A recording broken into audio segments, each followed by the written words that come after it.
No, it's been fairly quiet as regards that environmental activist or protest group, Just Stop Oil. Our roads relatively glue-free at the moment, but perhaps it won't be lasting for long because protesters may be ramping up their efforts for 2023 with detailing plans for new protests in a letter to Downing Street, would you believe? Well, joining us now is Sam, a spokesperson for Just Stop Oil. Sam, thank you very much indeed. Interesting approach, because part of the sort of efforts you had with the motorways were the surprise protests. Are you actually now giving the government details about what you want to do and where? Well, hi, thank you very much for having me on. Yeah, I'm Sam, I'm 39, I'm a construction worker from Essex. And yeah, Just Stop Oil has a very simple demand, and that is that the UK government halts all new future oil and gas licences. That's not going to happen. So what will be the next step in terms of perhaps any kind of discussion or engagement with the government? Or do you actually just say, well, we're going to start gluing ourselves to the roads once more? That's a very good question. Yes, we'd openly welcome discussions with the government. At the moment, the Labour Party has said that it will issue no new oil licences. All other political parties are in alliance with that. The International Energy Agency, which is a body that's set up to promote the production of fossil fuels, said 2 years ago that we need to end all new licences. It is only the corrupt, zombie Tory party that is pushing forward. It's accelerating fossil fuel production. It's madness. We know that. Yeah, but clearly there's another aspect, and that is having security of energy supply, and we won't have enough in terms of renewables at the moment. And we've also seen this winter, of course, if the wind stops blowing, renewables aren't much good. So, I mean, it's going to be with us for a time yet. We are asking for a transition. We understand we can't just turn off oil straight away.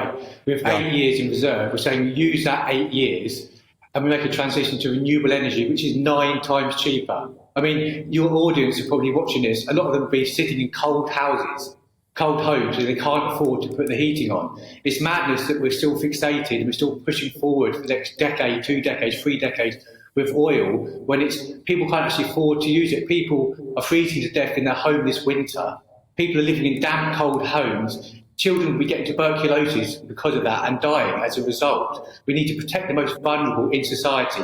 We need to make them no-brainer things, insulate our houses and go to renewables that are 9 times cheaper. I mean, would your audience members, would they rather have a bill that's £3,600 or a bill that's £400? There is an argument, of course, that renewables actually isn't that cheap, and perhaps that won't directly bring bills down. But can I just ask you about the protests themselves? I mean, well, a lot of energy analysts say it is. However, that's another argument. Let's just address what you're proposing to do.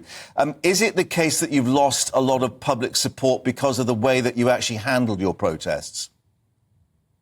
The public support is actually growing. I mean, the major corporate media may be presenting it as something different, but we're out on the streets, we're talking to people. We have talks up and down the country. And I urge your viewers to come to one of our talks, check out on the website, see where your local talk is, come and speak to us and find out about civil resistance, find out how it's necessary to make the political change we need to make in the short time frame we've got, because the media, yourself at GB News, you're not conveying the urgency of what we need to do. Just to address one issue, though. Yeah, just to address one issue in terms of urgency. I know that you established the so-called blue light lanes when you actually glued yourselves to the roads. I mean, in a lot of instances, in London particularly, the observation was that emergency vehicles weren't getting through. A lot of people trying to get to hospital couldn't get through because of what you were doing. Do you accept you're going to have to change that approach? Our actions are disruptive. We don't want to be doing them. We're in this very serious situation. We have a blue light policy, and that is we let all blue lights through. And that's it. Antonio Guterres, the Secretary General of the United Nations, as the most senior official in world politics, has said we're on a highway to climate hell. Yeah. With our foot on the accelerator. Right, but my question, forgive me, my question was... demanding is that we take our foot off the accelerator. My question in detail was about the blue light lanes, and there are those people, including the emergency workers themselves, saying that was not adhered to on several occasions, that emergency vehicles couldn't get through because of your protests. I know on your news channel there was like a replayed over and over again. It was an empty ambulance that was stopped for 3 minutes because it wasn't seen. That was like one incident. We let blue lights through. And you have to ask yourself, if the Secretary General of the United Nations is saying we want a road to climate hell with a foot on the accelerator, it means we have to act. At the moment, institutions are moving away from oil, banks are moving away from oil, universities are, and all the other political parties. It's only our Tory government that is pushing forward with 100+ oil infrastructures. It is murderous what they're doing. It's sacrificing children's lives. I'm an uncle. My nephew is 7 years old.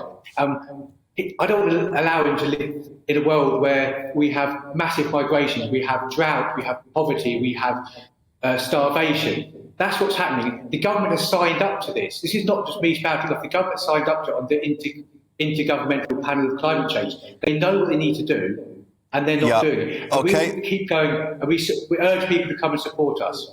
Sam, thank you very much indeed for that. But you will know that the government is actually pursuing, trying to get planning permission for renewable sites for wind farms and for nuclear power stations as well. But obviously that's a different argument. For the moment, thank you very much indeed for your time. And of course, you can't sit on the fence when the fence is on fire. Come join us. Thank you.